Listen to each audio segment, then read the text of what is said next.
barriers that impede the access of any PLHIV accessing treatment. It shows that more than 3 million people are infected, with a little more than 800,000 receiving treatment. This, experts believe, is insufficient, especially when the government is giving itself pass mark in the area of national response. While acknowledging that the fight against HIV/AIDS is not and should not be left for government alone, stakeholders in the health and social sectors say more needs to be done. Chief among which is free HIV screening and education in local languages as done during the celebrations. That they believe will create awareness and even give many more people like Abigail to take important decisions of their life. Well, it is hoped that necessary collaboration will be sustained to ensure that the attainment of HIV-free generation by 2030 as planned is achievable. This is 30 Minutes on NTA News 24 for this week. Thanks for your time.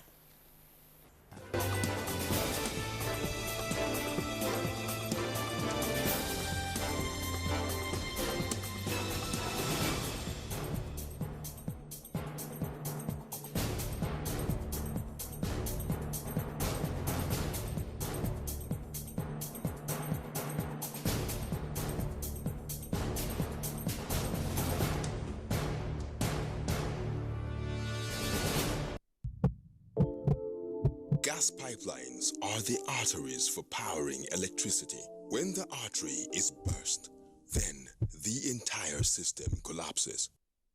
Vandalizing gas pipelines is a criminal offense against the Nigerian people. Let us join hands and protect our gas pipelines from the enemies of Nigeria. Report any suspected vandal to the security operatives.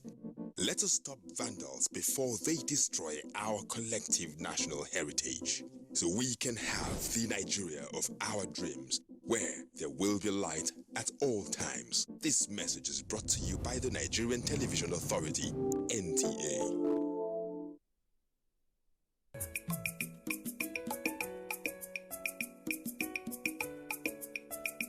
Our programs are getting better and fresher. And it's because we are thinking about you.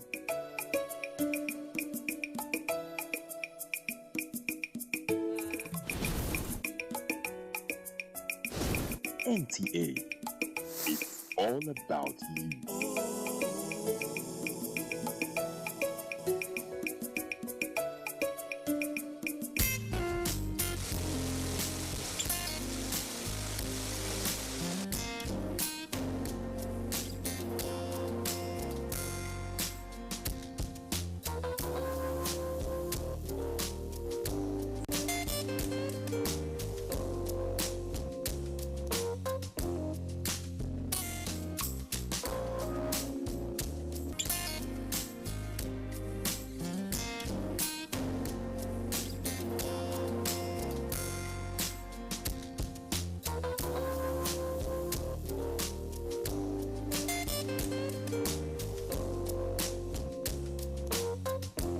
NTA language. Jama'a masu kallon labaran NTA Hausa barkanmu da warhaka. Ni ne Ekukale lo de yin wa isku de ya. Igbo murum kachano.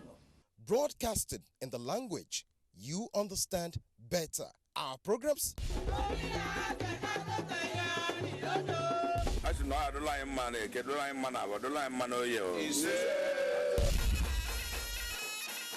transmitting on the Star Times platform 24 hours. Àwọn onímọ̀ nípa ètò ẹ̀kọ́ lórílẹ̀‐èdè Nàìjíríà. Hukumar tara kudaden haraji ta ƙasa. Alanye na ọchịchị mba United Arab Emirates UAE. The only channel that speaks your language. Anyị ga-eweta akụkọ gbasara ọrịa ahụ nke wakporo obodo anyị. Kálejì, mo kọ́kùnrin, mo kóbìnrin, mo kí ọmọdé, mo sì kí àgbàlagbà. Mu ci gaba da yi ma rundunar sojin ƙasar nan addu'a. Ẹ kú lẹ́yìn tèmi, ẹ káàbọ̀ sórí ètò wa ètò yín ètò obìnrin tó dángájá. Wa ya fi cancanta a ɗauka a matsayin ɗan aikin cikin gida. Jama'a masu kallon tashar NTA Hausa barkamu da warhaka. Kí ni ayẹyẹ ọdún iléyá tá máa ń ṣe lọ́dọọdún yìí rọ̀ mọ́? NTA, you can't beat the rich.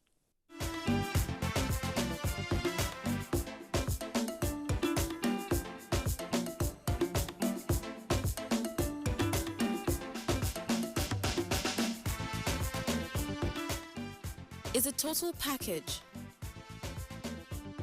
A special treat to equip you for the week ahead.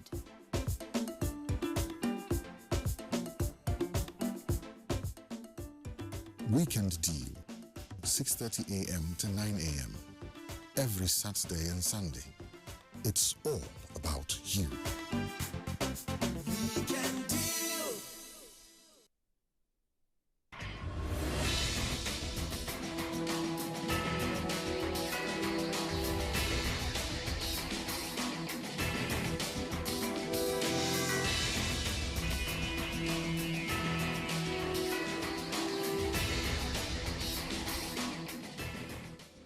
Imagine a station where you access information. Think of a station that creates awareness for national development. Imagine a station that prepares you for a bright and greater future. A station for all ages.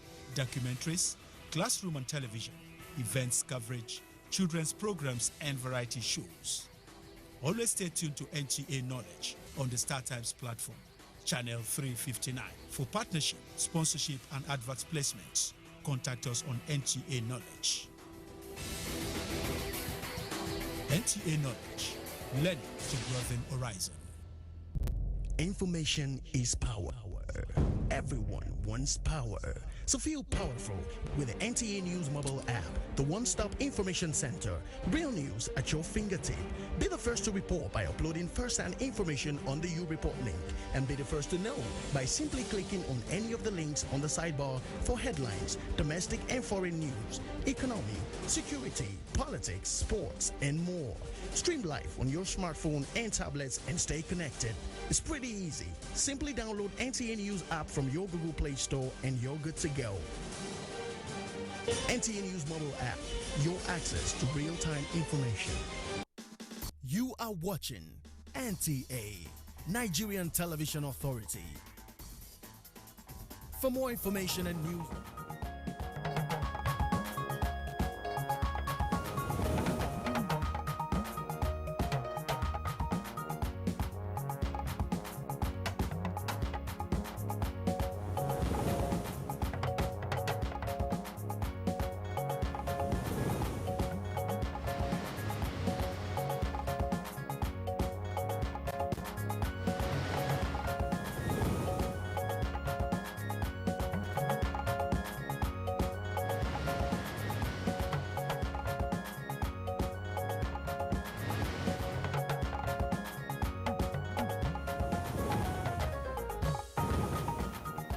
federal government to use national identity card as voters' card in future elections.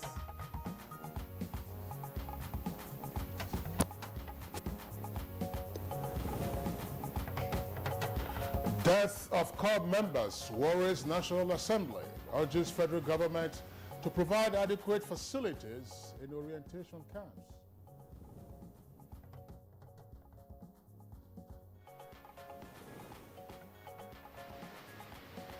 ECOWAS releases preliminary reports on Ghana presidential and parliamentary elections.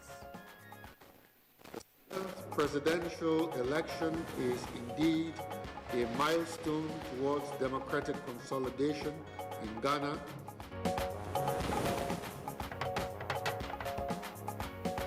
And today on Good Morning Nigeria, we focus on women and the anti-corruption campaign.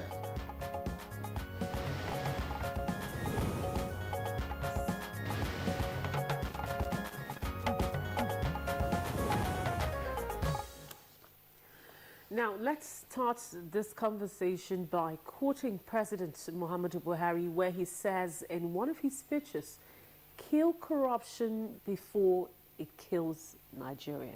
That's right. Now, the statement by President Buhari indeed demonstrates the determination of the present administration to, as it were, deal decisively with the corruption monster, hence its inclusion in the government's three-point agenda. In other words, anti-corruption, security, as well as the economy. Perhaps as a way to bring everybody on board in the crusade, Women Against Corruption campaign was flagged off by the wife of the president, Hajia Aisha Buhari.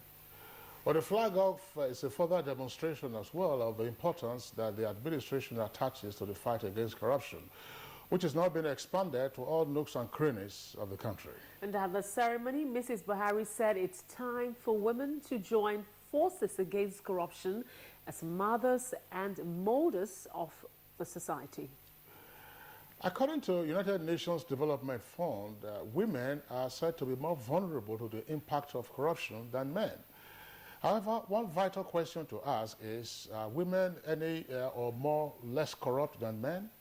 Well, no doubt that there are cases of corruption against some highly placed women in the society. But then, is corruption gender sensitive? What roles are women expected to play in the war against corruption? Would this step make Nigeria corruption-free, or would it make the nation corrupt-free? And in the long run, these are some of the questions, of course, we intend to put forward to our guest today on the program, Good Morning Nigeria, which is the last for this week. I'm Rhoda Obo, and thank you for joining us. And I'm Kingsley Osadolo. I join my colleague Rhoda in welcoming you also to this edition of the program, reaching you as always live on Africa's largest TV network, that is the Nigerian Television Authority. We will also have in the course of the program our usual companion segments, including business, sports, arts, and entertainment, not forgetting also foreign news. In the meantime, we're going over to the newsroom, and our newscaster this morning is Ogwa Vivian Oyedibe. Ogwa, good morning and welcome to Good Morning Nigeria. Good morning, Kingsley. Welcome to the news desk. Vice President Yemi Osinbajo has been accorded a special recognition by the National Defense College, decorating the Vice President at the State House. Commandant of the college, Rear Admiral Samuel Alade, says the award is to appreciate Vice President Osinbajo, who delivered a lecture at the graduation ceremony of Course 24 during the year, and for contributing to the development of the college. It would be recalled that Vice President Osinbajo dwelt on the mandate of the military in promoting democratic practices. Event, and for that reason and for subsequent things he's going to do for the college, that award was instituted and awarded to him. Well, also at the Vice President's office was a delegation of the Ahmadiyya Muslim Jama of Nigeria, led by the Amir Mashood Aderenle Fashola, as part of the commemoration of the existence of the movement in Nigeria. The Amir says they are convinced about the federal government's programs, especially on agriculture, and efforts at revamping the economy. He also emphasized on the need for religious tolerance. Elsewhere, the federal government says it is hoping to use the national identity card as voter card in future elections, calling on stakeholders within the identity management system to accelerate the process of incorporating this into the national identity base. Vice President Yemi Osinbajo at a policy roundtable meeting says government is determined to participate in the digital governance as other developed countries. Security of lives and properties, advance service delivery and fight poverty and corruption. Achieving full-scale national identity management will therefore boost our efforts at better tracking the movement of people while minimizing issues with external border controls and terrorism. But Nigeria, I'm afraid, has not gone too far as expected of her status with regard to our population, with regard to our exposure, with regard to the level of our civilization. We see it as one of the critical vehicles for helping to support the efforts of the governments to promote social inclusion. Nigerians to go out to obtain the national identification number on our own path with all the other agencies. We are trying our best to harmonize all the identities so that we can remove duplicates. Senate has urged the federal government to provide adequate and improved medical facilities and experienced personnel in all NYSC orientation camps across the country. National Assembly correspondent Waziri Zayanu reports that this was contained in an order raised at plenary on Thursday. The death of 3 COP members, Ms. Ifedolapo Amonke Oladipo, Ms. Elechi Chiyerom, and Mr. Ukeme. I am consoled by the fact that the President had ordered investigation into this very terrible act of mischief and irresponsibility. It's high time we have to look and overhaul the NYSC as an agency of government. Mandate the Committee on Sports and Human Development to conduct thorough and comprehensive investigation into the circumstances surrounding the death of this young, vibrant, highly cerebral and promising Nigeria. Deputy Senate President Ike Ekweremadu also remarked about current constitutional amendment efforts. Local government administration, Section 7 of the Constitution was amended.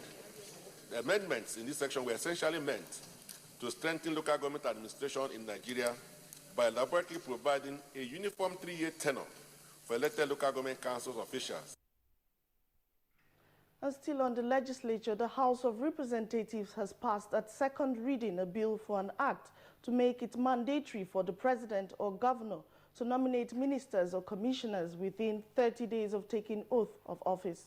Sponsor of the bill, Solomon Adeelu from Abia State, explains that the delay slows down the machinery of governance. This bill, when passed, Mr. Speaker, will require the president and the governors to attach the portfolio for each person nominated. Members at Thursday's plenary also passed for second reading a bill for an act to protect legislators from losing their seats upon defecting to another party. By curtailing the rights of members to even move to another party, you are even curtailing their fundamental right. I think that section has even created confusion in the Supreme Court. I read that judgment, it didn't make sense to me. The need for a regulatory body that will take care of the pension practitioners so that the industry is sanitized. The Inspector General of Police, Ibrahim Idris, says about 28,000 officers and men have been deployed for the Rivers State rerun elections. He was speaking in Port Harcourt, where he briefed policemen deployed for the election. He directed that all policemen and other security officials assigned to politicians and other appointees be profiled, withdrawn, and be used to provide additional security during the polls. The election is conducted with adequate security provided at all levels of the election. Minister of Information and Culture, Lai Mohammed, says his ministry must leverage on the unique power of the new media to disseminate government programs and policies to the people from anywhere around the world. The minister was speaking at a meeting with resident information officers from ministries, departments and agencies in Abuja. Anthony Forson reports that the meeting is coming ahead of the launch of a new information dissemination app. Very strong presence there. You are not communicating to the world. We, as a government, as the information ministry, that we leverage on the unique technology to inform the world about what we are doing. The Nigerian Television Authority says it is set to patronize the Nigerian communications satellite operator NIGCOMSAT for the transmission of its programs. The resolution was reached after an assessment visit of facilities by the management team of the NTA to the establishment. By looking inwards, we are likely to find things that we didn't know existed or things that we had taken for granted. And that way we can develop, things from within that will serve this country better.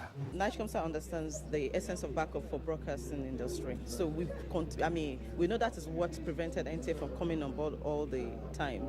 In the past 5 years that satellite has been launched, we've worked on that, and we have backup agreements signed with Belarus. We're working with AP-Star. We're working with some of our channel partners who work with several satellites to ensure that they will back up for our broadcasting customers at all times. What we've seen on ground, we can partner in area of space segment as well as in our ITS DTT deployment. It's quite interesting. We never knew you had these facilities. We are overwhelmed, and we will not waste any time. Well, as the media and telecommunication industries take new dimensions, especially in this era of digitization, the voice of Nigeria, VON, has been commended for living up to the times. FCT Minister Muhammad Musa Bello said this at a session with the management of the organization in Abuja. He said the feedback machinery of the organization will come in handy in developing the Federal Capital Territory. It's taken dimensions that 10, 15 years ago, all of us never ever envisaged that it was going to expand in the way and manner it has expanded. And I'm very happy that all of you have lived up to the times and will continue to live up to the times. Since that anti-graft war that we are benefiting from, so those who are stealing public property should know that it doesn't pay.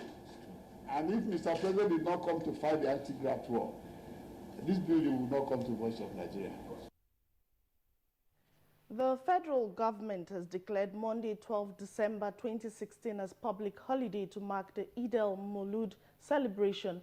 Minister of Interior, Lieutenant General Abdurrahman Bello Dambazao, who made the declaration on behalf of the federal government, enjoined Muslim faithful and Nigerians in general to cooperate with and join hands with President Muhammadu Buhari as he works to build a strong, united and peaceful nation. General Dambazao urged all Nigerians to use the occasion to pray for peace across the nation, while calling on all to be patient and supportive of the President's administration for the successful implementation of its programs. The minister wishes all Nigerians a happy Eid al-Maulud. And that's the news for now. Good Morning Nigeria will continue with Rhoda and Kingsley after the break. If you hear a bomb explosion or gunshots of an active shooter, that might be a terror attack. At such times, always remember 3 action words: run, hide, report. Don't try to run towards the terror scene to save the situation, because there might be a second bomb blast or another attack. Run far away and take cover. Make sure you are safe first. Yes, it is in our nature to sympathize over the hurt, but remember, only trained personnel can help in such situations. When in a secured environment, promptly call relevant authorities and help will come. For anonymous reporting, call 09630-3250-5 or 0813-2222-106. If you see something, say something. Nigeria, unite against terrorism. This message is brought to you by the Federal Ministry of Information and Culture.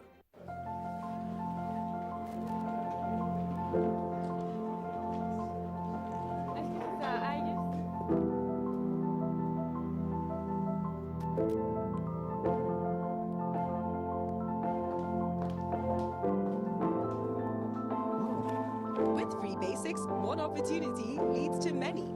Dial *141# to get Jobberman, Airtel One Touch, and many more without data charges.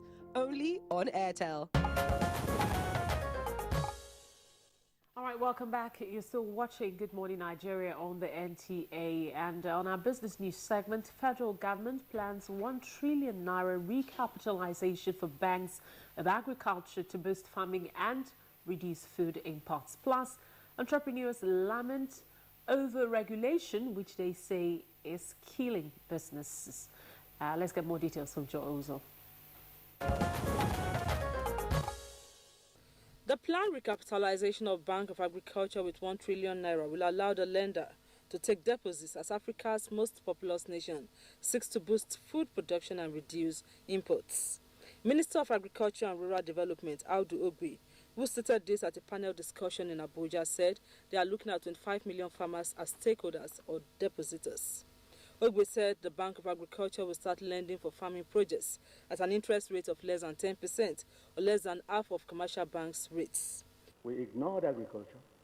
There was money to ship in rice, sugar, milk, cookies and biscuits, toothpicks, toothpaste, eggs, flowers, even tomatoes. And inevitably, we were almost taken hostage. Our market is no longer under our control. And why did that get particularly bad? Access to credit. It's very difficult here to borrow from the bank to invest in agriculture. If you do find the money, the interest rate hovers around 22 to 25%. How on earth do you grow anything at that interest rate and hope to make any profit?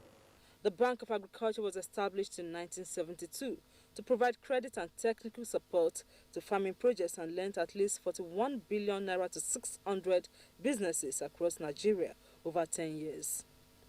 The Executive Director of World Trade Center in Lagos, Mr. John Adeleke, has lamented that over-regulation is killing investments in the country. Adeleke said this while delivering a lecture on significance of the rebirth of Nigeria retail trade at an event in Lagos.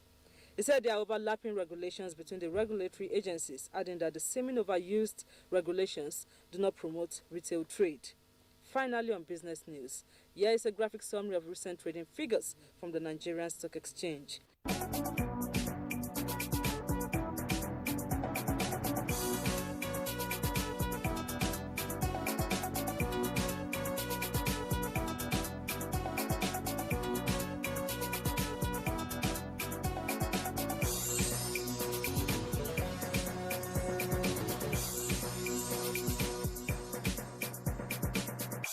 With business news, I am Joy Uzo.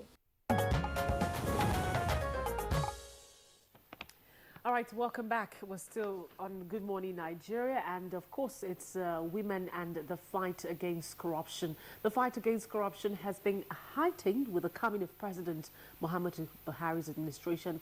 The campaign is now being taken to another level with inclusion of women to serve as drivers in the fight to rid Nigeria of corrupt practices. And of course, Ahmed Ambali files in this background report that will kickstart our discussion this morning.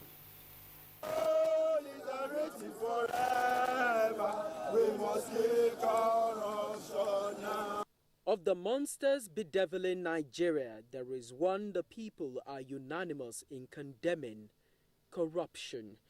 From the early days of self-rule, corruption has edged its way across all facets of Nigerian life. Whether you talk about a pregnant woman traveling miles to reach medical facilities for delivery, or innocent students drowning while trying to cross a rickety old bridge, the effects of corruption stares Nigerians, male and female, young and old, in their very eyes. Corruption is no respecter of gender or ethnicity. Those enmeshed in it cut across all spectrum of life. In houses of worship, citadels of knowledge, even in the temple of justice, corruption has its adherents. Perhaps because of their vulnerability, however, Nigerian women seem to be more of victims than perpetrators when it comes to matters of corruption. The present administration has been on a campaign to tackle this hydra-headed monster. From the word go, President Muhammadu Buhari has set the anti-corruption agencies out against those who have enriched themselves from the collective wealth of the nation. There have been successes recorded, but there still remains more to be done. To give support to this fight, the women of Nigeria, led by the wife of the president, are lending voice to this call that aims at ridding the nation of corruption. Only recently, the wife of the president joined forces with the Economic and Financial Crimes Commission, EFCC, in launching the Nigerian Women Against Corruption initiative. Every woman is the pillar of her home as well as in the society. We should not stand and fold our hands while our homes and lives are being destroyed by this cankerworm called corruption. I know that women are change agents. And I know, even as Professor Grace Alele Williams told us, if we can work hard, play hard, and keep straight, there will be no more corruption. Seen by many observers as a needed push for the anti-corruption fight, the wife of the president believes proactive steps need to be taken by all to nip corruption in the bud. With efforts like this and increased awareness, Nigerian women are expected to play an active role in spreading the message that if Nigerians don't kill corruption, it just might kill Nigerians. And when it does, it will definitely not be gender sensitive in doing so.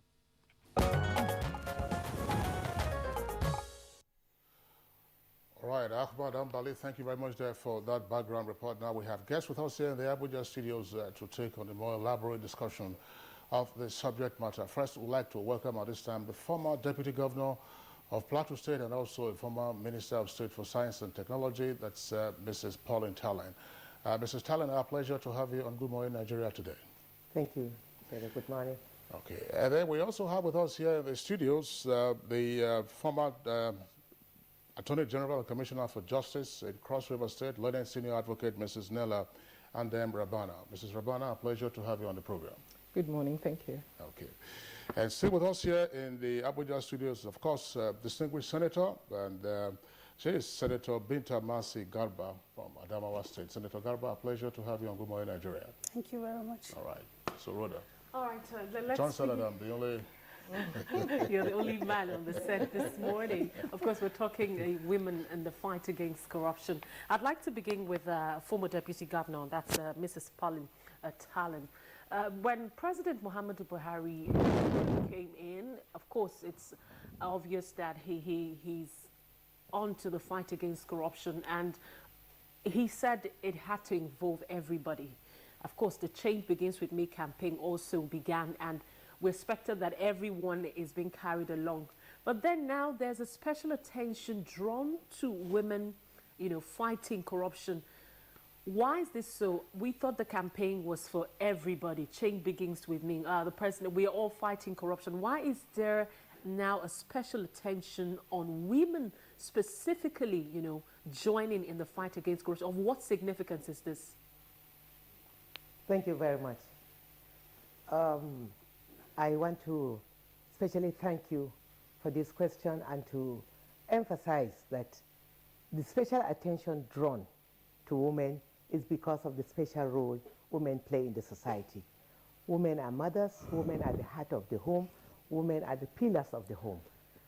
For anything that happens within the society, it starts from the home. And the woman is the mother that nurtures all leaders.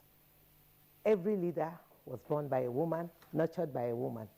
And if this change begins with me and you, it must start with our mothers, being the ones that nurtured the children and nurtured everyone. I think the wife of the president, Haja Aisha Muhammadu Buhari, has just got it right, because she has seen the needs to throw more support to all the efforts President Muhammadu Buhari is putting on the fight against corruption, because the president cannot do it alone. The president is not a magician. He cannot just make things happen in the country without the total support of all of us. But the special emphasis has to be with the mothers, the woman who nurtured the home. The woman has a special role in the heart of her husband. The woman has a special role to bring up the children. And once the woman knows the need and the importance of ensuring that we all come out as generals to fight this monster called corruption, we will get there. And I am appealing to all well-meaning Nigerians with women leading, because we are the mothers of the nation. And once we get it right, by ensuring that we curtail most of the pressure we put on husbands, or ensuring that we put our feet down to discipline our children and to lead by example, to teach by example, we will surely get it right. All right, Mrs. Tallen, thank you very much there. We'll come back to you in the course of the conversation. Now, let's bring in Senator Binta Garba into the chat.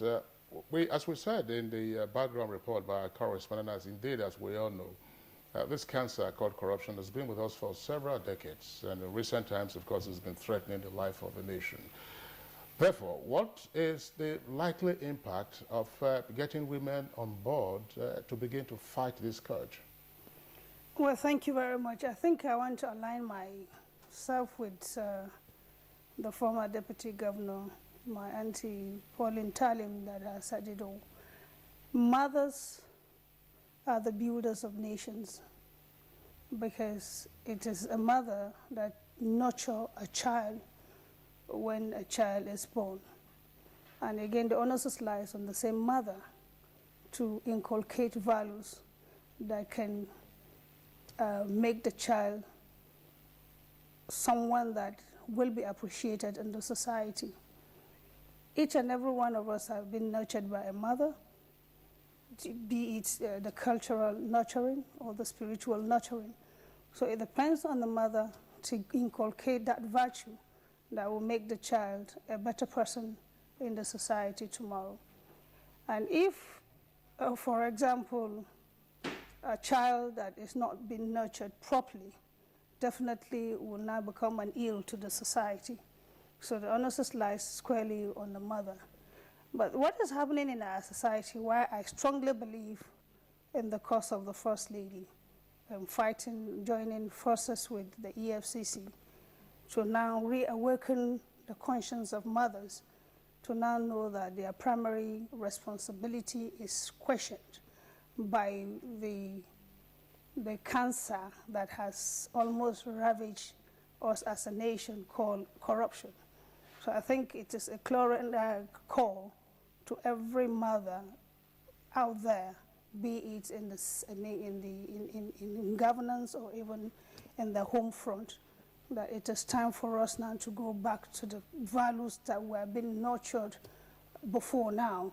And I think it goes straight in the house, like I said, even during the program, was once if a mother has a child and she sees some certain behavior or some certain activities of a child, and that is not in tandem with what he earns or she earns, then I think it is the responsibility of the mother to question where such funds or even items is being gotten from. And there's one issue why I'm so happy with it, is that even when you go to villages today, a mother now equates her child with the next family. Haven't you seen what this guy has done? Haven't you seen that he has built a house? Didn't you see is he having 2 heads more than you? And they have forgotten that maybe where both people are working is entirely different. So to me, I think it is a call that every mother should now stand for us to fight that, because once if we can fight corruption to a standstill, I think it will be better for us. We can see it happening in institution too. It's almost ravaged with corruption. You go even to the public sector, you can find corruption. You go even to the hospital, you can find corruption. Some times ago in my daughter's school, my daughter was like, "Mommy, please, when you are coming, can you buy a gift for my teacher?" And I was like, "Why must I buy a gift for your teacher?" That no, the parent A and B are buying gift for a teacher. And I told her, "No, I can do that." And when I confronted the teacher, it was like, "No, he didn't ask anybody to buy a gift. But why will a child know that somebody's parent is giving a gift to a teacher?" And we're not even inculcating the virtue that I'm talking about. And I told my daughter, "You read hard and get whatever you are getting, not to go through the back door. You might get all your A's, but going to the university, you might have an issue with that." So to me, I think it has to start from from the home front. Be it a mother, yeah, because we are the we are the ones that nurture children. But it goes down to every individual that is called in Nigeria. If this country is nowhere to be found, we can find nowhere to hide. But we must build this our nation so that we can have a better place to live. All right, Senator Binta Garba, thank you very much. You've touched on a number of points. Incidentally, on the program on Good Morning Nigeria on Monday, we actually dealt with corruption in Nigerian universities, corruption in the academia. That's a point I will also return to in the course of this conversation. Now, let's get the comment from Senior Advocate Rabana, Rabana.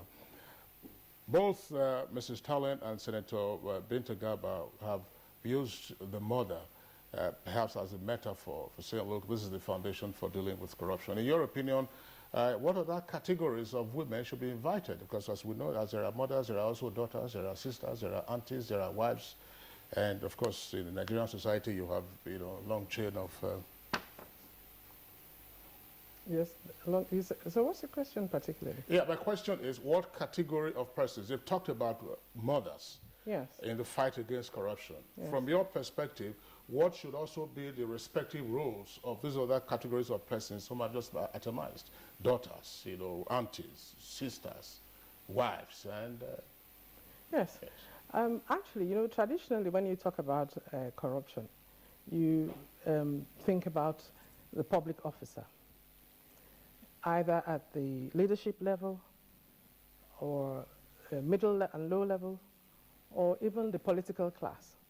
Now, women fit into either of these. So in other words, you will either be the leader who makes policies and who could distort those policies for personal gain at the expense of everybody else, or you could be the sister, or you could be, the point is the population is divided 50%, it's presumed is 50% women. So if there's a campaign against corruption, then I think we're addressing the issue from the most correct perspective when we target the woman, because that is that 50% who could either be the mother, could be the sister, or could be actually in position. And the impact, I think the real thing is that when you're looking at public awareness, because more often than not, we talk about corruption without actually seeing the impact it is having on our economy and on every facet of life. So that public awareness that can reach each and every other person in a more graphic and personal way would be through the woman, because she's either going to be the leader herself, making the policies, tweaking the policies. She could be even a public officer who is also hiding a fire just because of a personal interest, and thereby frustrating and stagnating the growth of the economy. Or she could even be in the political class, and if she is, how does she impact? Because corruption, I believe, is your mentality. And which better group of people than a woman who is surely a social, she's an agent of change. She talks to your mind. She reminds you of those value systems that we have almost forgotten. She would be in the best position to reorientate, because I think we need a reorientation in our economy as we speak. All right. Thank you very much, Senior Advocate Nella Rabanu. But then I'd like to speak to, that's a former Deputy Governor of Plateau State, and also you were a former minister. I'd like us to actually bring this home. What was your experience as a former governor, of course, deputy governor, as a former minister with corruption? What impact did you see? What experience did you have having to deal with corruption directly? Thank you very much. It's most unfortunate that our society is so ravaged by corruption. And when you come out to fight corruption, corruption fights back. And that's what we're experiencing now in the present situation. I very much sympathize with Mr. President, because it's like he's fighting alone, and that's why his wife has come out to key in with the acting chairman of EFCC to fight this. In office, most offices when you go, things that should be done right without you demanding for anything will be unnecessarily delayed, and that frustrates people. What I saw when I was in office, and I really, really dealt with it, because There's no reason why anybody's file should be missing. There's no reason why a file should stay more than 24 hours on your table. There's no reason why you cannot address a problem when it comes. These are any delay or anything that is not done at the right time can be alleged to be corruption, because you are delaying it, or the officer is delaying it because he wants you to give him some attention or do certain things before that problem is dealt with. And I can say with all sincerity, and I can hit my chest and challenge any Nigerian, that for all the offices I have held, I have never, and I will never demand for any special attention or whatever special interest that should be given before a problem is addressed. And that's why this has to start from your background. I recall with pride that I was brought up by, my father was a teacher, my mother was not only a teacher, he was a catechist. So that background, and I went through a Catholic school, primary school, before going to the public secondary school. And the orientation given to us during the catechism lessons, during our class, during the assembly and everything, is the values that must be kept. Our parents lived very simple and modest life, and they taught us to ensure that we never do anything that will shame the name of the family. And if everybody remembers how he was brought up and listens to the dictates of your parents and work towards that, this society would have been a better place for all of us, because most of our parents were disciplined, most of our parents ensure that all these extra things that people need to live a better life in court is not necessary. And as long as a leader leads by example, all the other officers down the line will definitely key in, because if you are sincere in whatever you are doing, your subordinates will key in. So it's not just about talking, it's about all of us making it practical.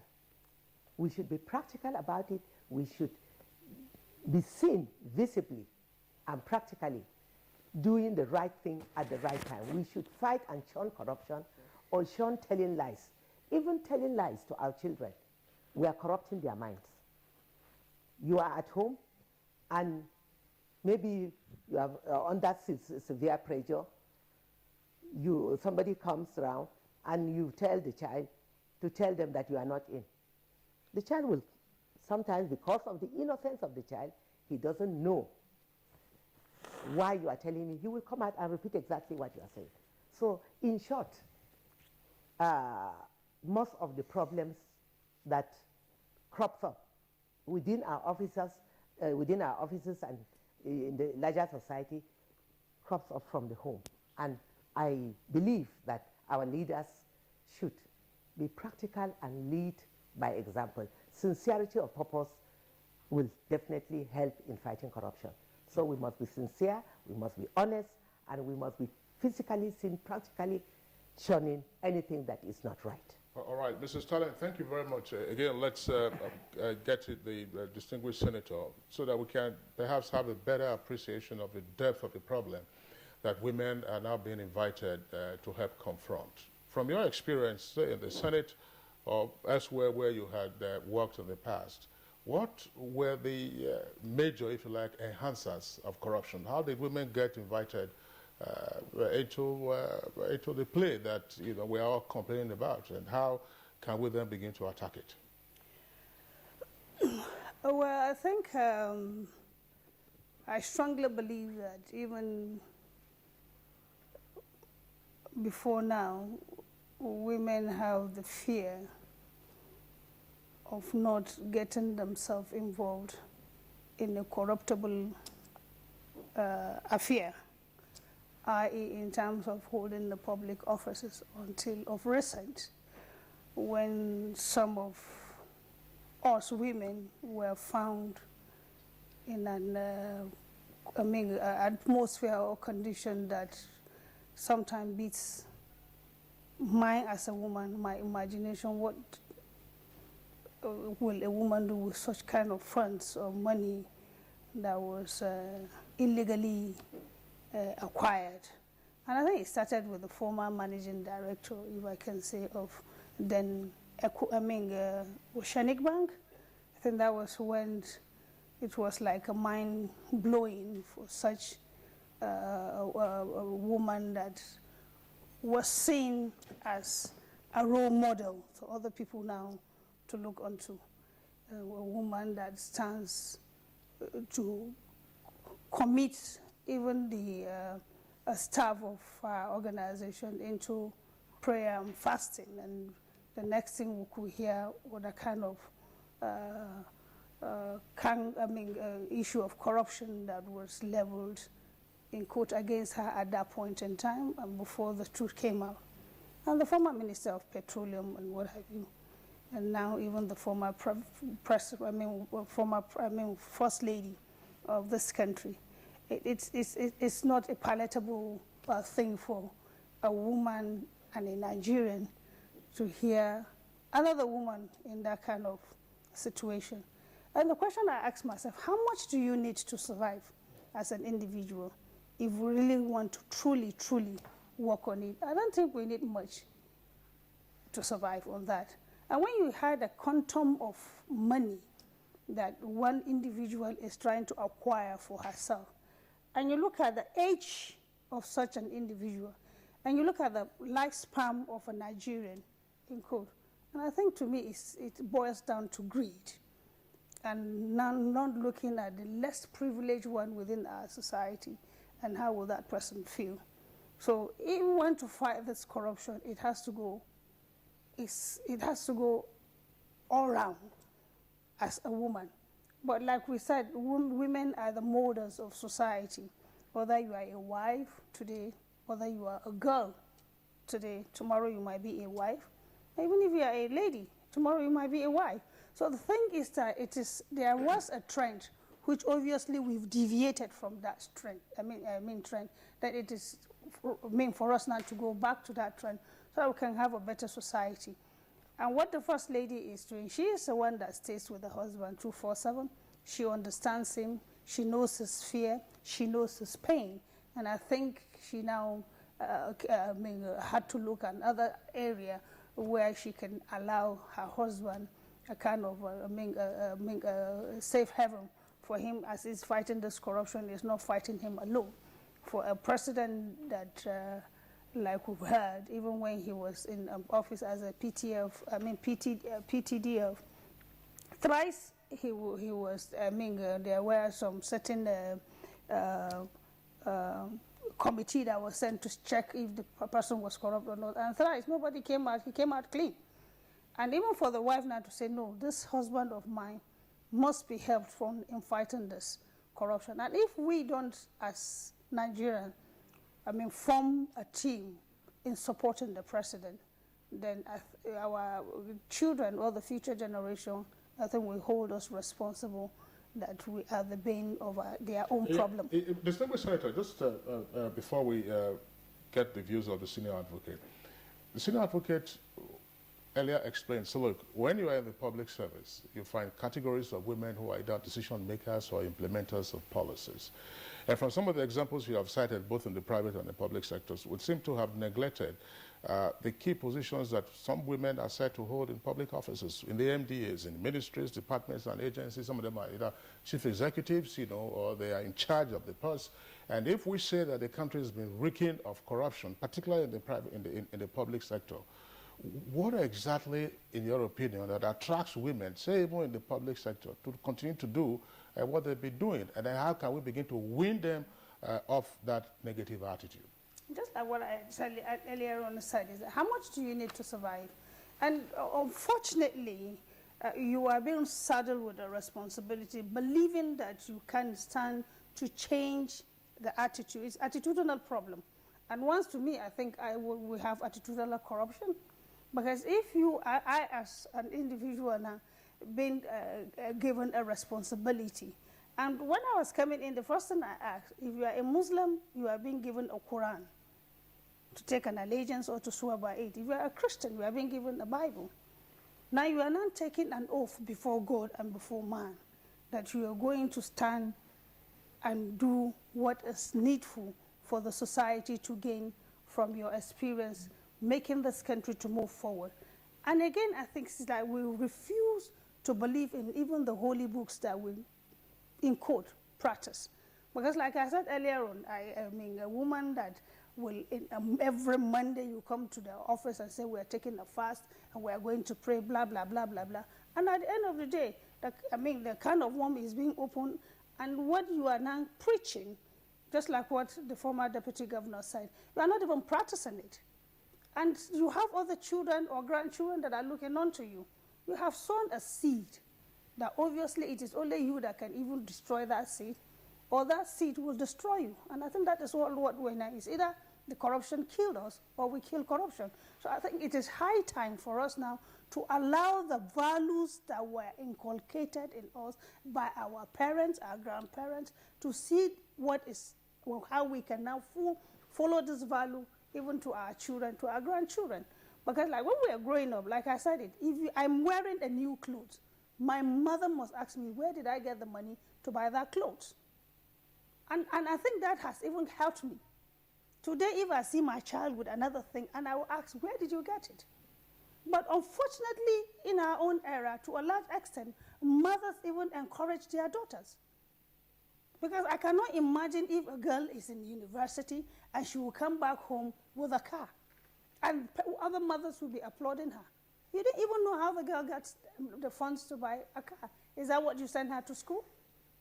Or you see a child going out as a boy, coming back with all manner of a thing, and you say, no, I did a contract. When did you become a contractor? You know, those are the kind of a thing we're looking for. So it is a cycle. And we, as a vicious cycle, we must find a way of trying to see how we can. Let me give you a good example. When I was a member of House of Representatives in 2006, 2007. And the joy that I have, at least in 2003, when the, by 1999, I was a member of House of Representatives. And when this issue of the EFCC bill came on board, at least I was a deputy chair on the National Value and Ethics, which obviously I'm happy that the EFCC now is a commission on that. But during the third time, the House was divided. But some of us, because my father was a retired military man, and my father had a foot disease on his leg. They call it, I don't know, sometimes peel it. And he was telling us how he was conscripted into the Nigerian army during the Civil War. And he now said, if we can fight for the unity of this country, the onus lies on you people to protect the souls that have died and shed their blood for the unity of this country. Then the issue of third term came in. In my life, I've never seen dollars. But $350,000, they brought it to my house. I was shaking. Should I collect it? And at that time, when you convert it, it's almost about 50 million naira. Should I collect it? Should I not collect it? So it was a battle between me. But I remembered what my father told me. And I refused to take the money. But everyone that has touched that money in one way or the other, one calamity or the other befell that person. So what we're saying is that clean money enhances the virtue that you can put and you can be happy. Contentment with godliness is of great virtue. But when you now say you want a money that is not yours and you want to acquire it illegally, to me, I think you are adding more confusion to your life and to the life of our children. Show me one person that has enriched himself in this country, and I will show you that person's, the family, that the family is nowhere to be found today. So why do you want to take something that is not yours? When somebody is dying in the hospital trying to give birth, when somebody couldn't send his child to school because there's no, the school, we went all to public school, but how many of us can send our children to public school? Yeah, that's the point we will come to address in the course of this conversation. Because I was actually going to ask you that. But then before we come to that, I'd like SA and Nella Rabana to also speak to this issue that Kingsley asked earlier. We've also had women, heads of parastatals, heads of MDAs. What is the factor? What is responsible? And also, I would like us to draw from your experience. You've been in judiciary for could I say, at least all of your life so far. What experience have you had with corruption? How bad is it? Oh, I think it's really, really troubling. It's troubling because not just the wantonness in the manner in which corruption manifests, but the impunity with which it's done is really troubling and very unsettling. I say that because I'll go back to my first point, which is that I believe it is a mentality issue. You see, where society does not pay, when there's no emphasis, for instance, on truth, no emphasis on history, you can openly distort history for an immediate advantage. When materialism is promoted, you are only reckoned with, you are only recognized, you are only acknowledged because of how much you have. When people who prior to this time saw and found dignity in labor, so they would elect to do a particular job because that's where they get job satisfaction. Today, that doesn't happen. You go where you think there will be money. You see that as success. What is the value system? Do we have a value system as a people? What do you promote? What motivates you? What do you see as, who is your role model? And what is the basis for you looking up to that person? Is it because of his success, which is how much money he has? What sort of children? Because now you find nobody asks the kinds of indulgence that you find the children, Nigerian children, wherever they exist. They are the ones in university who think they must drink champagne because their parents drink champagne. Whereas those who even understand the culture of champagne drink to celebrate an achievement. So what I'm saying is that until we go back to what we understand as success, I think the materialism is what is playing out in all these facets, which is why I continue to advocate for us going back to the primary school. Because while the mother teaches the child, not just the child, inculcates values and ethics in his children, you found that before, the primary school, for instance, will teach civics. Civics teaches you about honor, teaches you about respect of elders, teaches you patriotism, teaches you how to go home and respect your parents, how to do your chores at home. So your parents are telling you at home, but your school is also telling you. So children begin to love their country. Not that you go home and your parents are abusing the country perpetually, such that all you desire is to go abroad, and how you are going to go abroad you don't even know, and it's not relevant, provided you get there, only to go and disgrace the country further, because you don't even have a value system, you don't even have an identity as a person, because it's all about It's all about honor, which is why in a society where it's all about materialism, you can never even have whistleblowing. You can have 10 people witness a very fraudulent event. Nobody will speak up to say it is wrong because it doesn't offend his sensibility anymore. And that is because we don't have, I think the main point here is that the value system has evaporated, so to speak. It no longer exists. And as it is, from what I have seen in my practice, because I mean I've been in the legal profession for all these years, is that when you are confronted with cases of corruption, cases of fraud, you find that the impunity with which it is done has become more elaborate, and in fact, there is now the attitude that nobody can check us. You know, before, it's like they say, it used to be kickbacks. It was 10%. Now, a whole ship can disappear. And for you to think that a whole ship can disappear and nobody will ask, it's because you know nothing is going to happen. You know that if you get even into this legal system itself, that they will use the law to frustrate the truth. How? Adjournments, all manner of issues would arise. At the end of the day, nobody would be punished. So after a while, even the understanding that people will forget.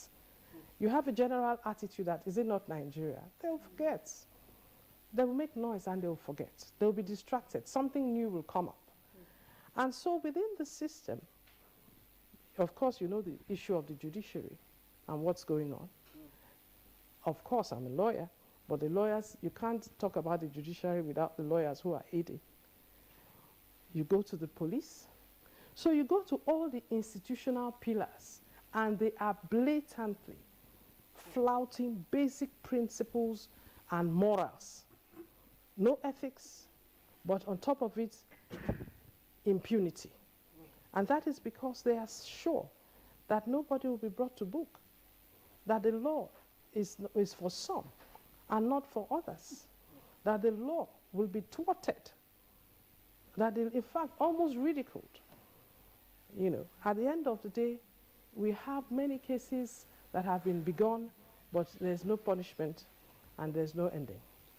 All right, Mrs. Rabana, thank you very much. Both yourself and distinguished senator have raised some important points. We'd also like Mrs. Talent to respond to these points. First, part of what you've talked about has been the deconstruction of our value system as we have seen now the manifestation of corruption in office. And we also talked about the dangers or hazards of parenting. But one leg that I would like Mrs. Talent to respond to is the view that has also been widely expressed. I'm sure, you know, when reports used to be common in the media, if an armed robber is arrested or the wife is picked up, she would say, well, yes, I knew that he was an armed robber, but I always advised him not to continue with this. The view has been expressed that women and children are ultimately beneficiaries of corruption perpetrated, if you like, by men and by women themselves. So how can we break this? At what point can we now ask women and children to rise up and then challenge their breadwinners if they find that they are living above their means? Thank you very much, Kingsley. That boils back to the issue of being sincere to ourselves. We must be very, very sincere and contentment. If you are contented, you will not go beyond your means to live a life that is beyond what you earn. So I still want to, with a very loud voice, appeal to women, mothers especially, that we should do everything possible to live modest life and to be contented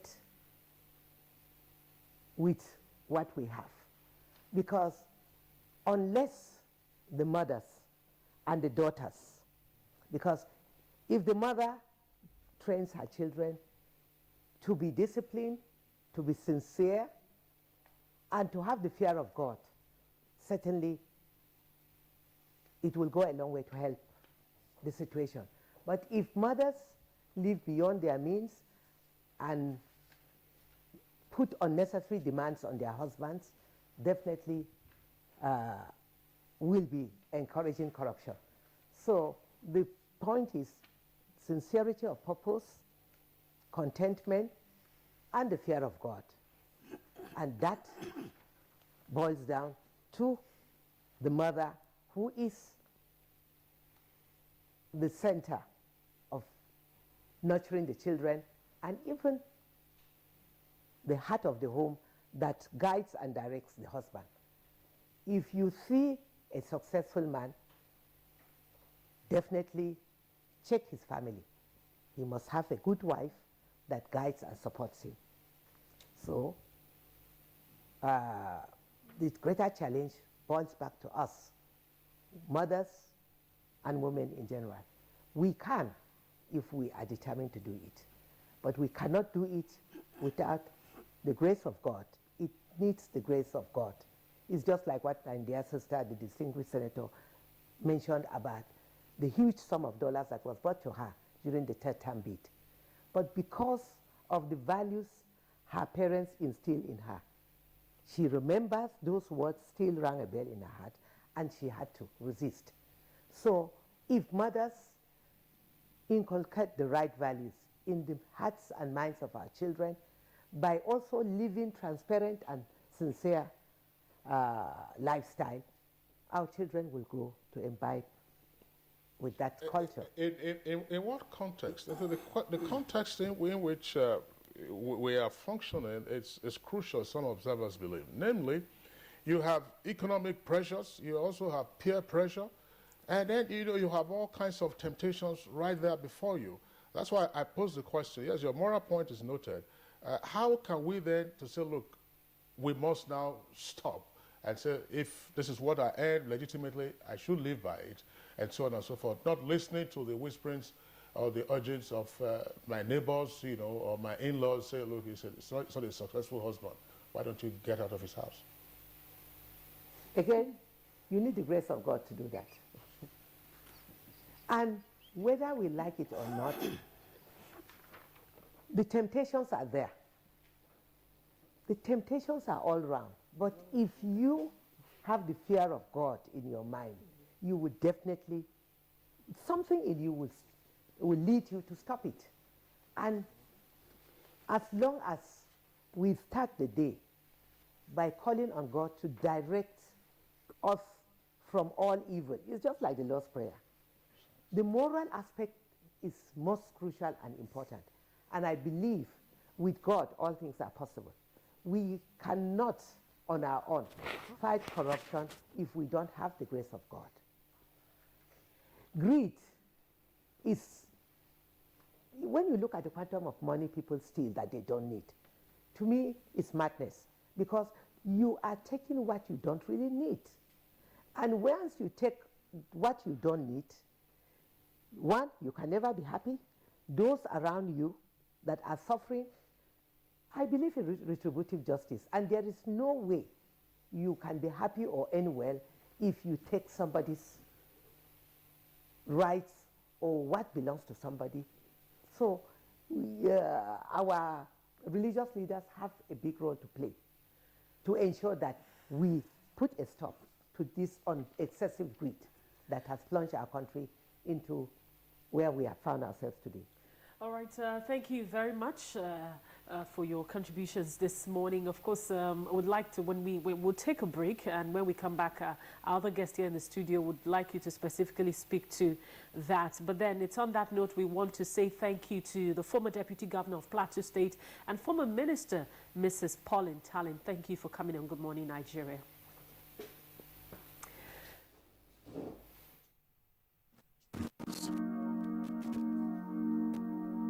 Suicide bombers are not spirits. They are not ghosts.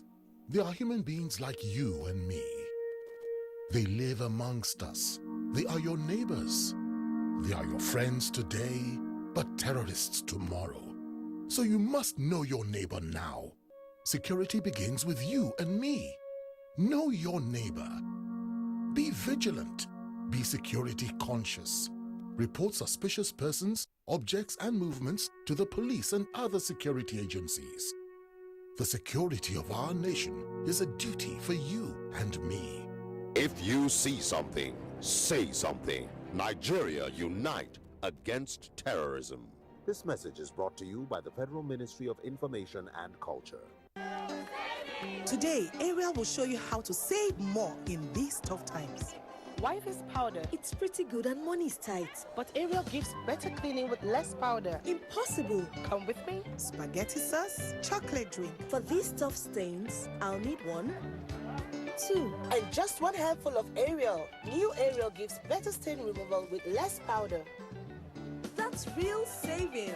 Ariel removes tough stains better in 1 wash. Nigeria joins the rest of the world in going digital. This means Nigeria is moving from analog terrestrial TV broadcasting to digital. Now, digital broadcasting gives you clearer pictures, crystal clear sound, and a chance for more channels and more shows to watch. Digital TV is a whole new experience for you and a rich harvest of digital dividends for the nation. Come aboard, Nigeria going digital. Coming to Abuja soon. All right, you're welcome back. And it's still Good Morning Nigeria. We are reaching you live on the network service of the Nigerian Television Authority. A moment ago, we signed off the former Deputy Governor of Plateau State, but we still have with us in the studios Senator Binta Garba, as well as Leonard Senior Advocate Nena and Rabana. We're being joined at this time by another guest, and she's Ms. Lillian Ojima. She's also a lawyer and program officer of Proactive Gender Initiatives. It's an NGO. Ms. Ojima, a pleasure to have you on Good Morning Nigeria today. Thank you very much for having me. Oh, all right, so let's bring you to the conversation straight away. We'll be talking about the role of women as the new vanguard to help tackle and, of course, ultimately defeat corruption that has eaten deep into the nation's fabric, social, economic, political, and ultimately threatening to ruin the nation. From your perspective, what exactly would you like to see as the content of the focus of getting women to be drivers, as it were, in the anti-corruption crusade? Okay, in my view, I want to see women get involved in the anti-corruption fight for 2 reasons. One, because whatever happens in the society, the women feel it more. Culturally, women are already disadvantaged in numerous ways. And when things are not functioning the way they should function in the society, the women bear the brunt more than the men. So for that reason, it is imperative that women should join forces with the authority, with the body that is championing anti-corruption fight. Also, women are home builders. They are the ones that nurture the children from home, and there is nobody in the society that didn't come from a particular home. But in doing this, I also think that it's kind of a call for reawakening and reassessment of the values of our society. Women cannot participate effectively in this anti-corruption war if there is still this culture of women should all just be seen and not heard. It is high time the women are heard.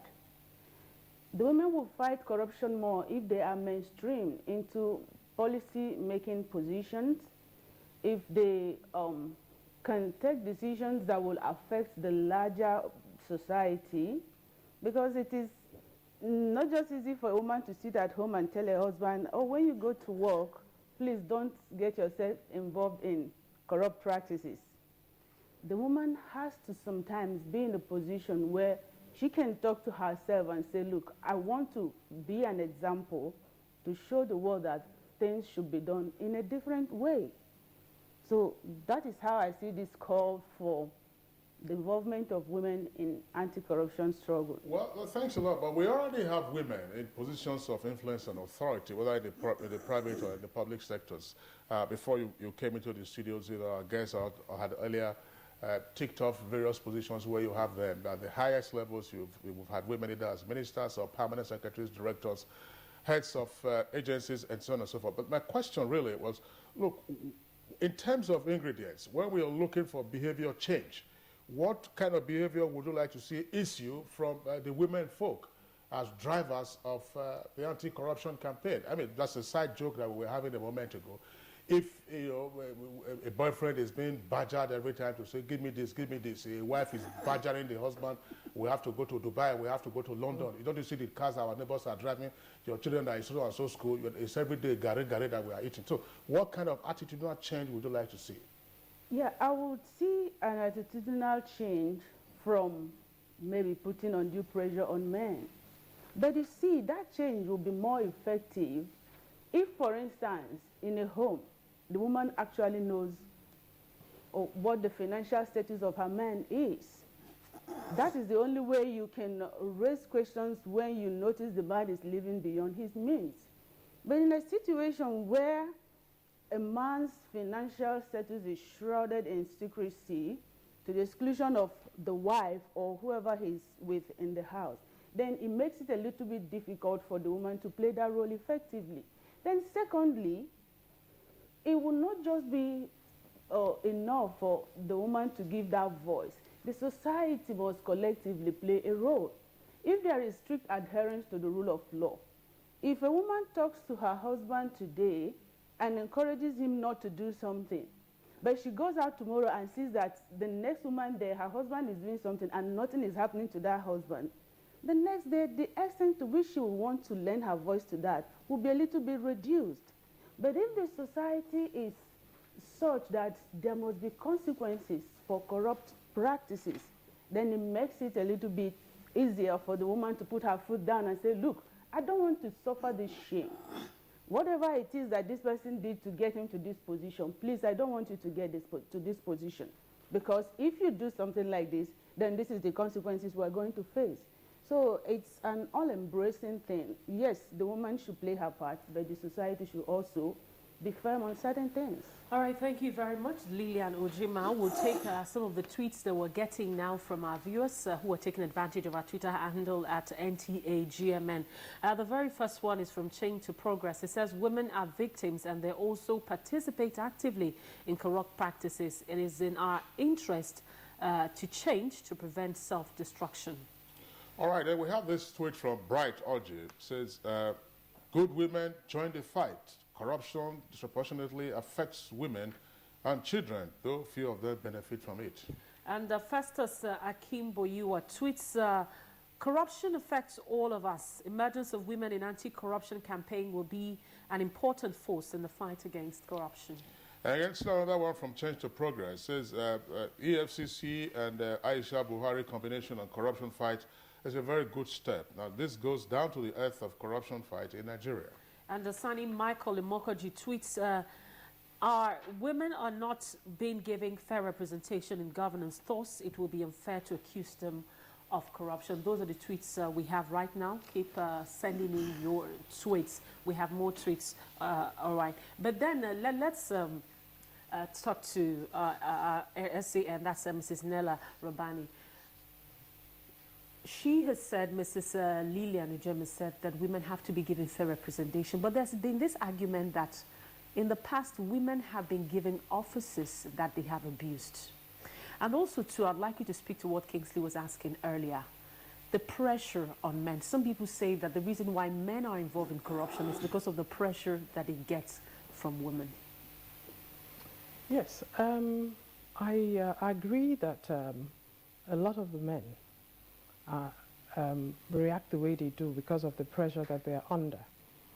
But when you see corruption as a vice, you know it's a choice. It's a choice that you make. So while the woman who is given an opportunity and decides to be corrupt is corrupt, those who decide not to, because generally speaking, it's still shocking when you find women engaging or perpetrating corruption. Why? Because culturally, they're the ones who are reminded about the family name. They are the ones who they attribute, in the event of bad conduct, they will attribute the shame to the woman, which is why even when you have an issue of maybe some immoral gesture, you will find that they will talk more about the woman. And sometimes it's as if it's the woman who committed the crime by herself, whereas it's true. So in other words, the level of tolerance as it relates to a woman and that of a man, even in our society, you know, is different. There's a cultural thing there.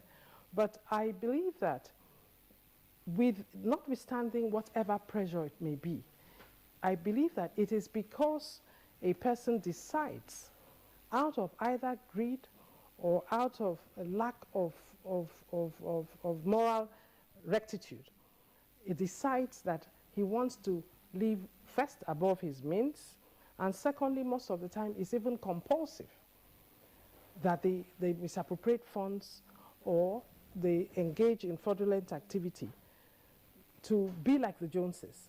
Now, whether it's from a woman or sometimes even from the man himself, because a lot of them engage in other practices that force them to look for money from outside.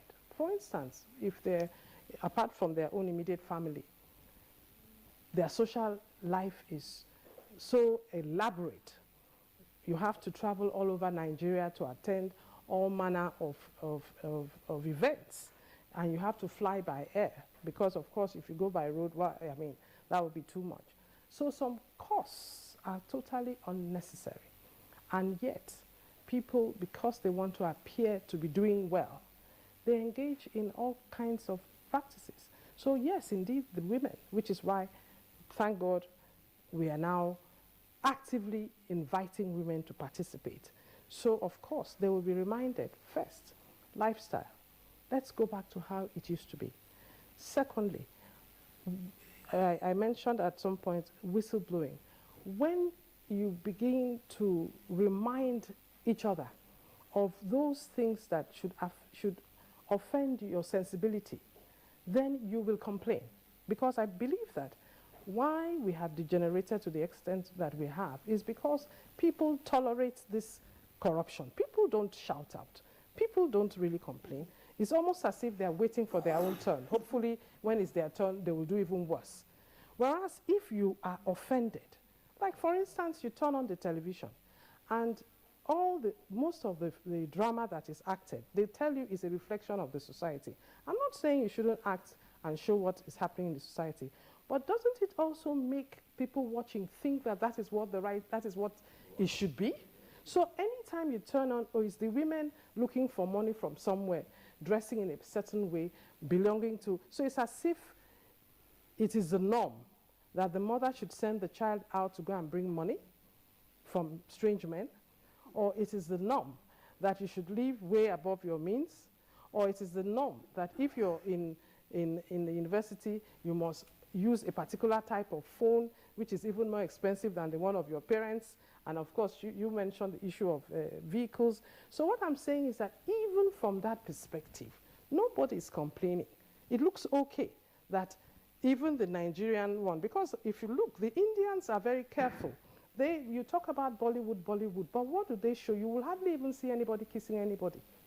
But they are communicating. They are telling their own stories. And what story are we telling? We are all participants in that. We are telling a very negative story. Mrs. Rabana, the point you're making actually has to do with the role of the media. In this case, you're using the cultural vehicle of films and movies and so on and so forth. But again, we'll come back to you. I would like the distinguished senator to also respond to this. When we're talking about our attitude, our disposition, our lifestyle, we've had, Nigeria is said to be probably the most religious country on earth. You have all kinds of places of worship and so on and so forth. But still, we are faced with this problem. What exactly, in your opinion, in addition to what has been said, is required for us to do to get out of the current mode, of greed, as we have also identified, to say, look, I need only so much and I can survive, and then the others also will also survive? I think it's the society. The society is to be blamed to a large extent. And now we're in this latitude period where festivity, everybody's trying to see how he or she or the families are going to celebrate Christmas. And that is where the pressure comes in. Being a senator, if I tell you now that as of now, I have list of churches, mosques, marriages, celebration here and there, and even if you compare it, you're not talking about 1 million, 2 million, 5 million. I was shocked when I said, okay, let's see if we can give 50,000 naira. And I was shocked to see the kind of quantum of money. And the question is, where do I get this money? But the pressure is there. And the one that I cannot even stomach mostly, I'm sorry, I'm a Christian, is what is even happening in these churches.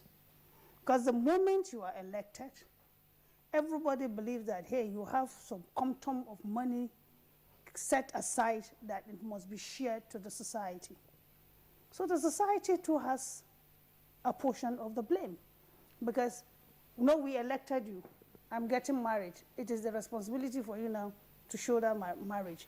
No, my wife just gave birth. As if I'm the one that slept with your wife, I must take care of the ceremony. No, my rent is gone. I have to pay the rent. No, my child is out of school. So the pressure is there until, again, from the beginning, you have to alert the people, what is your belief? Why were you elected? My election is not to see that I pay your rent, pay your child's school fees and all those things. Some might go to an extent, okay, I'm just a new person, let me try and see how I can appease these people. And you're putting more pressure on yourself than even doing what is needful, that you have been elected. Until we come out, and I said, even the mothers too. The child is coming back from home. Oh, please, I need this, I need that. And when the president of the National Council of Women's Society was making her comment at that program, people were laughing at her. But when you sit down and listen to her and you critique whatever she said, I think she just said it all. Namely, mothers. Women are the cause of corruption. That was where she started, and people started laughing. But she went into details. What the pressure from the husband? What do you put the pressure on? You talk about Ashwabi. No, somebody is getting married, 200,000. You want to belong, and you know that what you have cannot. No, my husband, my sister-in-law, this is wearing this diamond. I want to buy the diamond. Have you asked how much does he bring to the house? So those are the pressures that we're talking about. But let me ask this question. I mean, sorry, I'm the only gentleman. I'm the only man, and I'm sure I'm a gentleman. I'm the only man in the midst. You see, is there a sense also in which our collective attitude as a people, Nigerians now, and I say this with the greatest respect to all of us, first, we tend to be very loud, and then also oppressive with our wealth.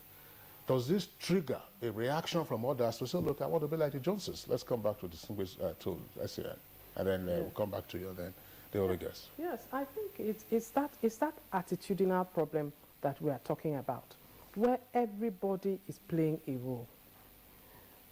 Everybody, it's almost as if we are role-playing. Nobody cares what is real, but you want to appear to belong to a certain level. And unfortunately, even the man at the lowest rung is looking up to you and hoping that there will be room for him to do exactly what you're doing. And so the question you keep asking is, how would this stop? And I really think that there's a campaign going on where they say it starts with you. The change actually, honestly, starts with you. You have to decide. But you see, where the women, where I believe this new move is going, is that it now behoves on you. It puts that pressure back on the woman to speak. So the advocacy is in your home. The advocacy is to your husband. Your advocacy is to everybody you're relating to. That, look, we are, at the end of the day, you can't survive alone. And therefore, if we continue the way we are going, Nigeria will run itself aground, and it will affect all of us. Because the way it has impacted on the economy, there is nobody who is not complaining as we speak. It's affecting everyone. So yes, the question is, everybody around has a role to play, and we are actually helping to fuel the problem. And we are the ones that will have to say, enough is enough. All right. Lilian Ojima, what's your take on this? Our attitude to be oppressive with our words, and also to be very loud as to provoke imitative reaction.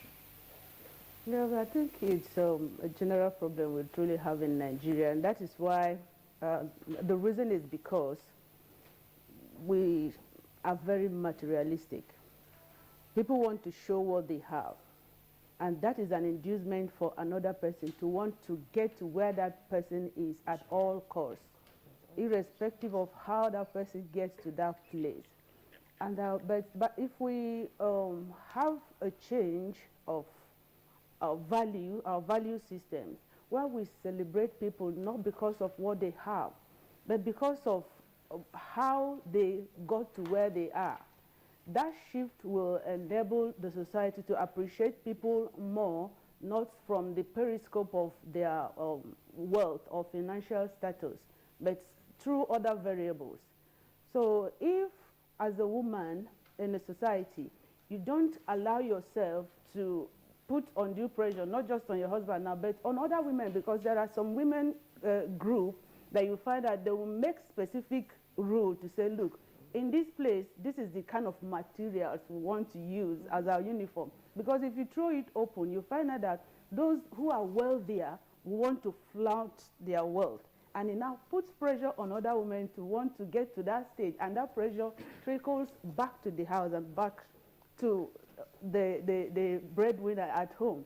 So, but if the society gets to the point we know that, look, there is no need to want to be like B. If B doesn't make his wealth in a good way, the society will hold that person accountable. That change, that value change, will help us to get out of the situation we find ourselves now in terms of corruption. And that is why I think women will play a very vital role. All right.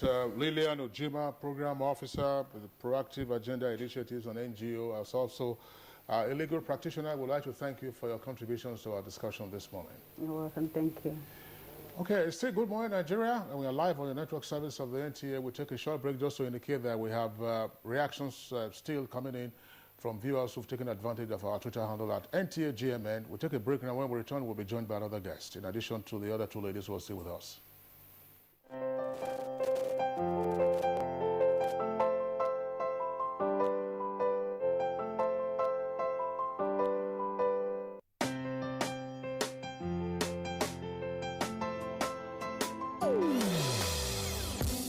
Hear the call of change. Stand up, Nigeria. Change is here and it's going to stay.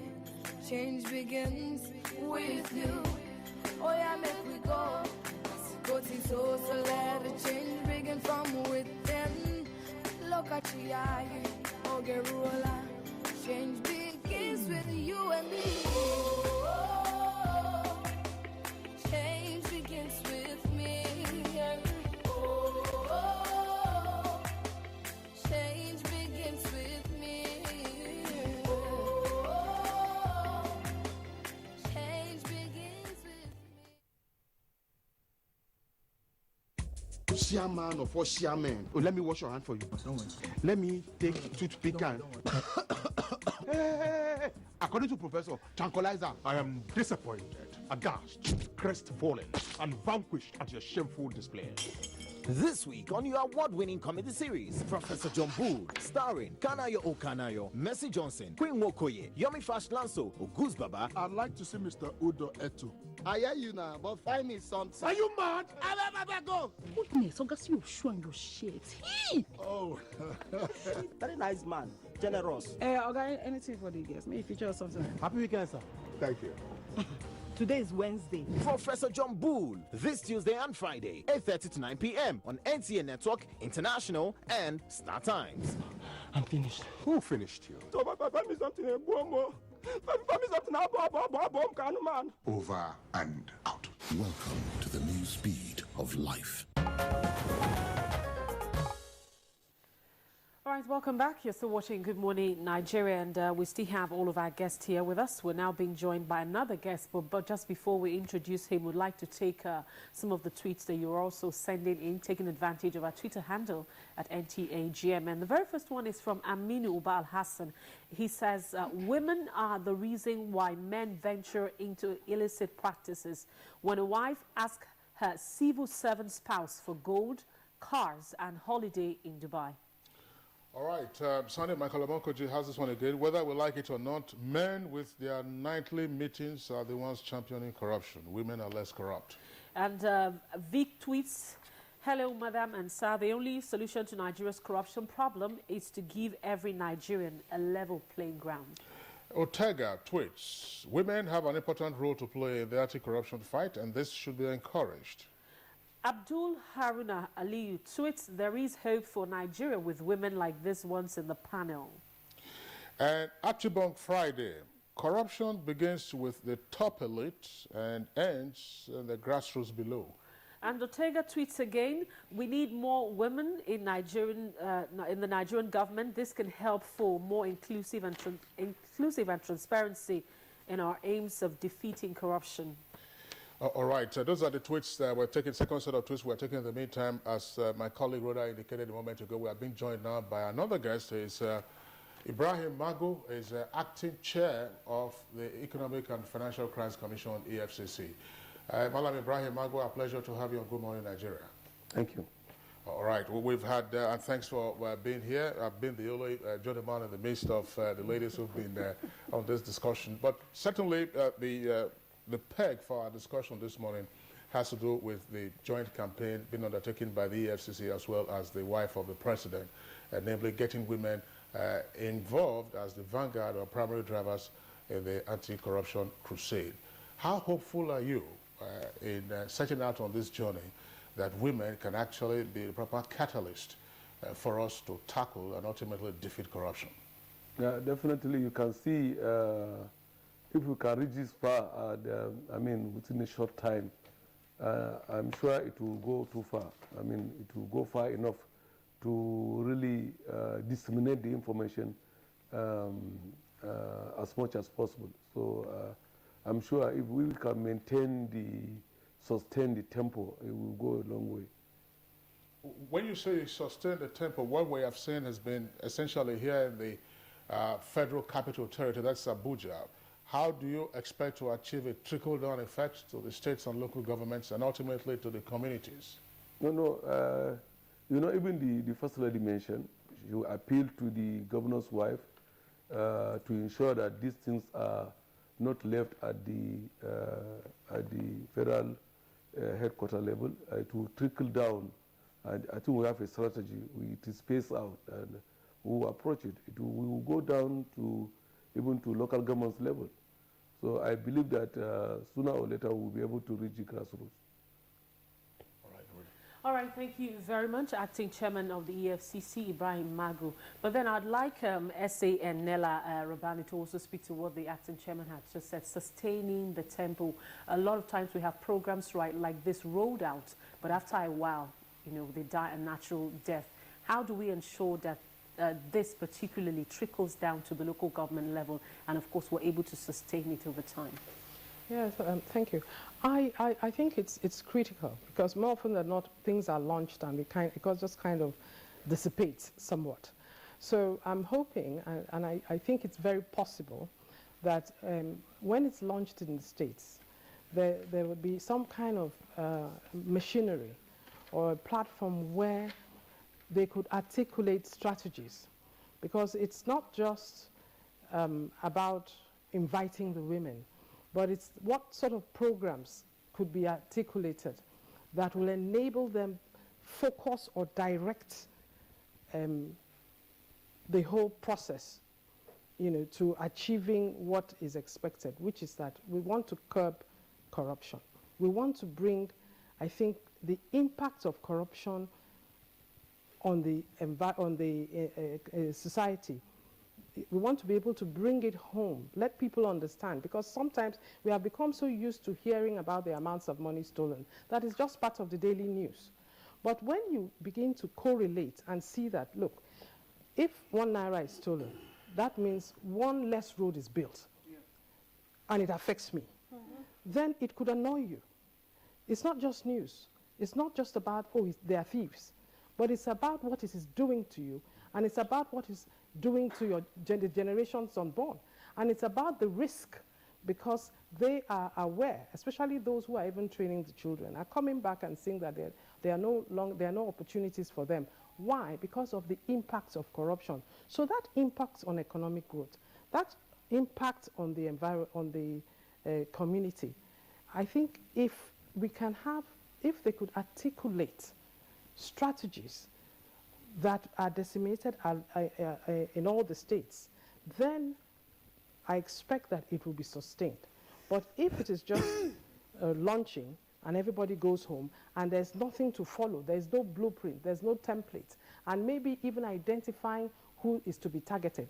We all know that children must be targeted. But then they could also see how they could target, how they could inculcate those values first in themselves, because there's a reorientation that must happen. Because I think, for me, that is the first step. There must be an reorientation. That is for you that had been oriented before. But also, I really think that we should try and isolate a generation. After all, in other countries, if, for instance, they want to say, okay, meat is bad for you, it's a 10-year program to make people begin to reduce cholesterol.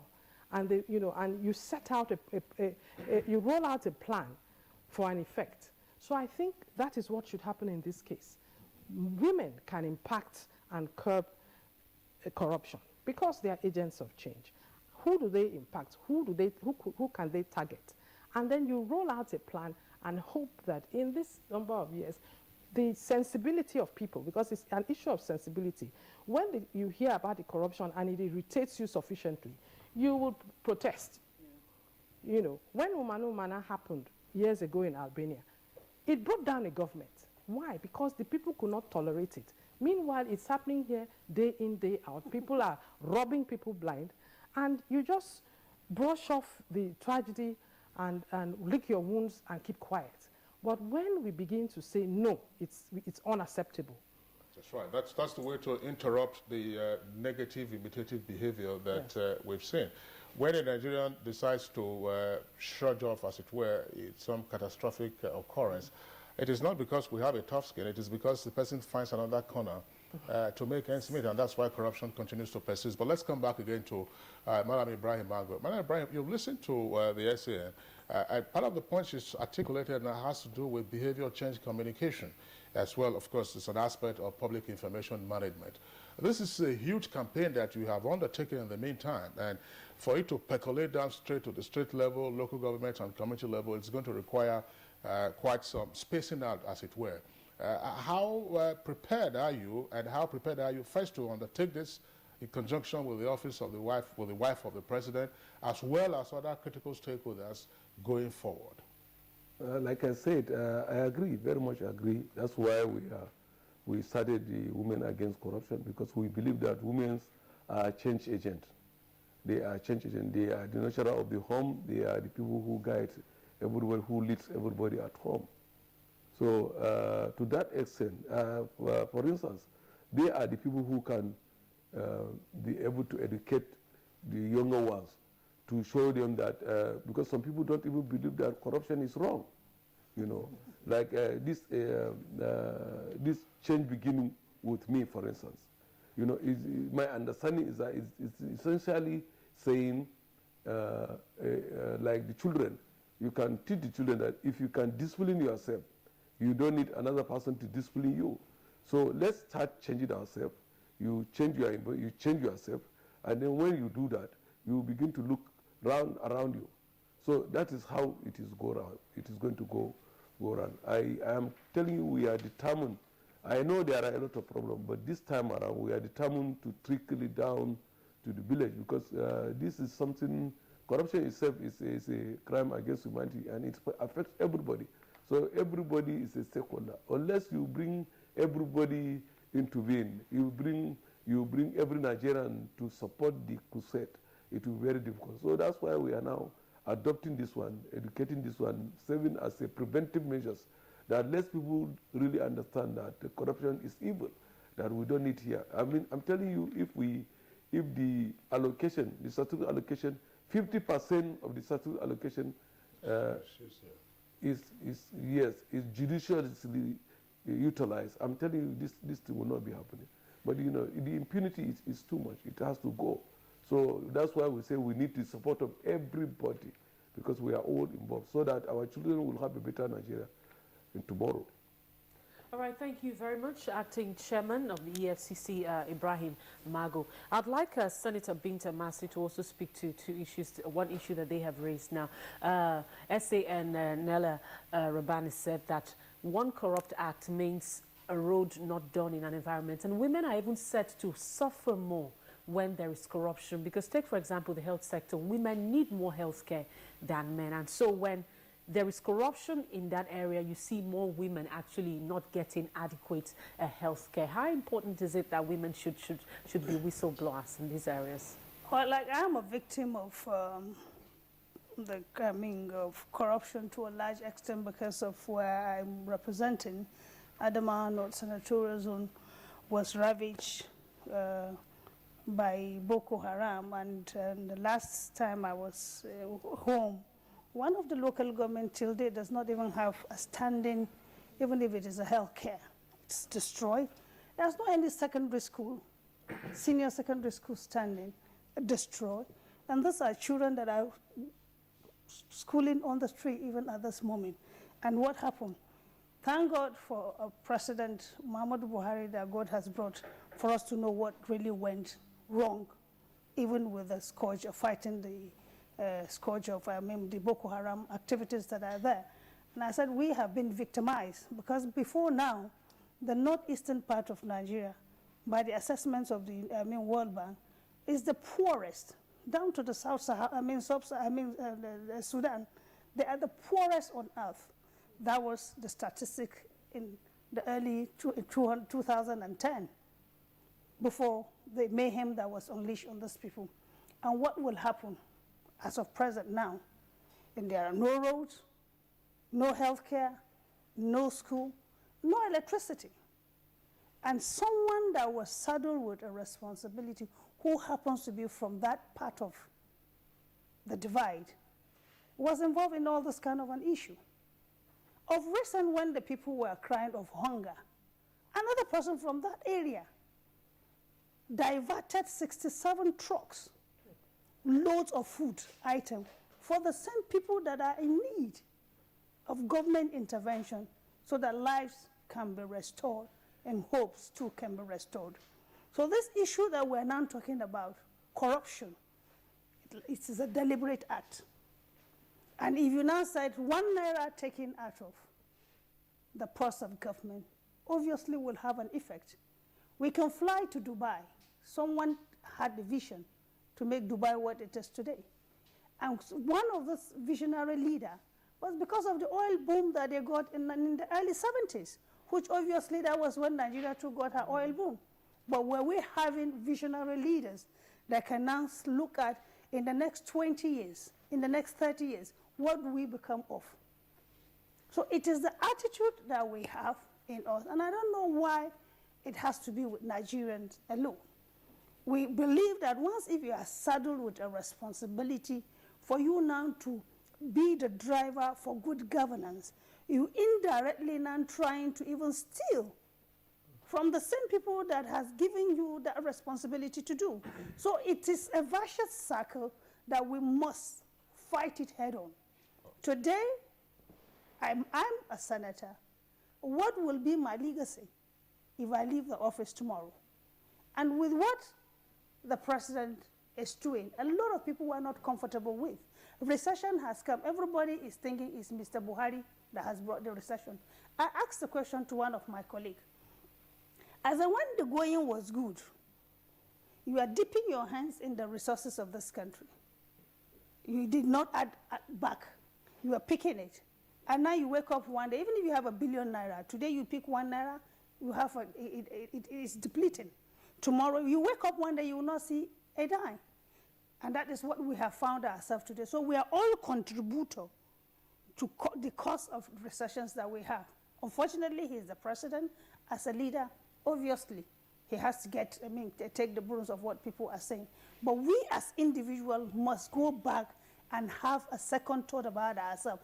Do we really want to have a Nigeria that we'll call our own tomorrow? Obviously, that's the reason, distinguished Senator, we are taking on this subject matter today. That if we do not extirpate corruption, then corruption obviously will triumph over Nigeria, which is what we're against. Let's get the closing thoughts now of learned senior advocate Nella Rabana. It's a point, chicken and egg situation, if you like, partly the reason why it is said that people get into what they're getting into in terms of corruption is because you don't have a safety net to cater for yourself. You have to provide your own government and so on and so forth. So as a corollary responsibility, we are dealing with corruption. What should we also expect in terms of institutional safety net for the citizens? Yes, indeed, the lack of institutional safety nets, I know, has motivated some people, which is why they will tell you that they're doing this for their retirement or things like that. Or they will tell you even those who have worked don't even get their pension.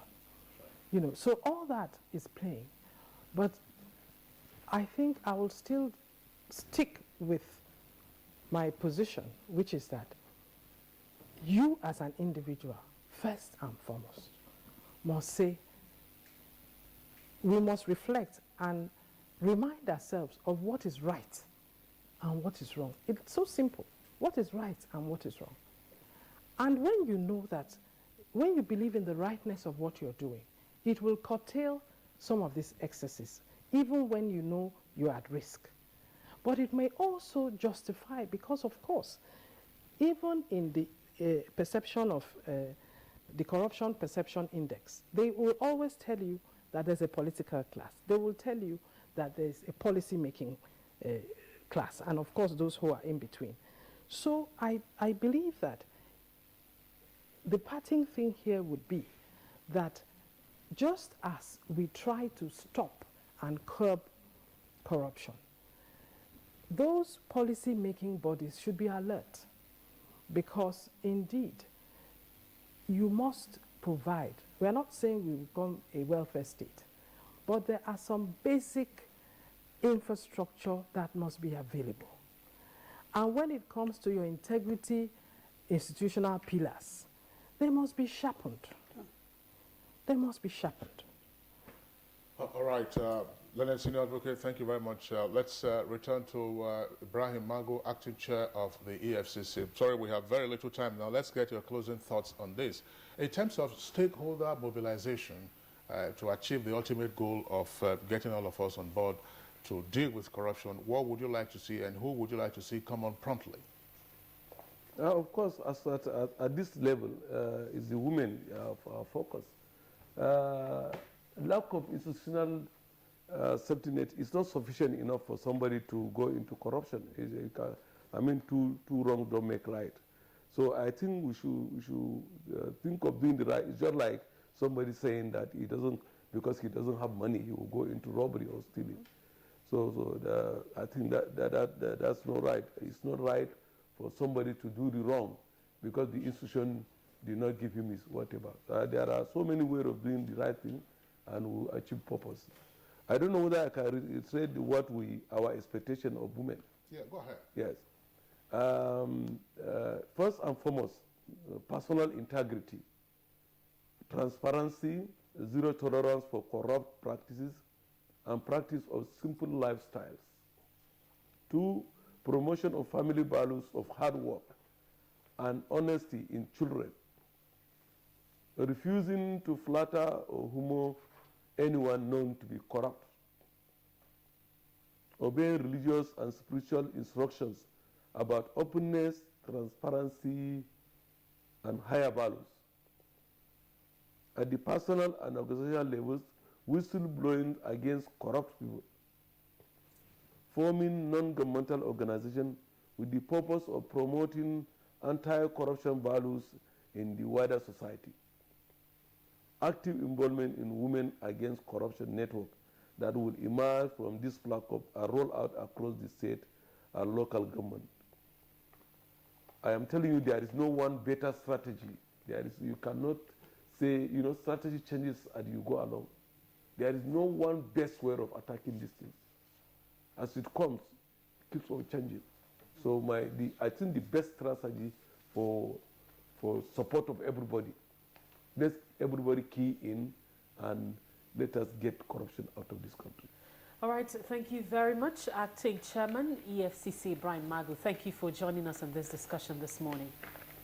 Thank you very much. Thank you so much. All right, it's on that note, we want to say a very big thank you to Senator Binta Masi Garba. Thank you very much for coming on Good Morning Nigeria. It's my pleasure. And finally, a very big thank you to SAN Nella Adam Rabana, Senior Advocate of Nigeria and a former Attorney General and a Commissioner for Justice, Cross River State. Thank you very much. Thank you very much. All right, sir, we'll take our weather forecast for the remaining part of the day now. Welcome to the weather forecast. I'm Elizabeth Akwama from the Nigerian Meteorological Agency. In the morning hours, the extreme north will still be under the influence of dust haze with horizontal visibility of about 3 to 5 kilometers.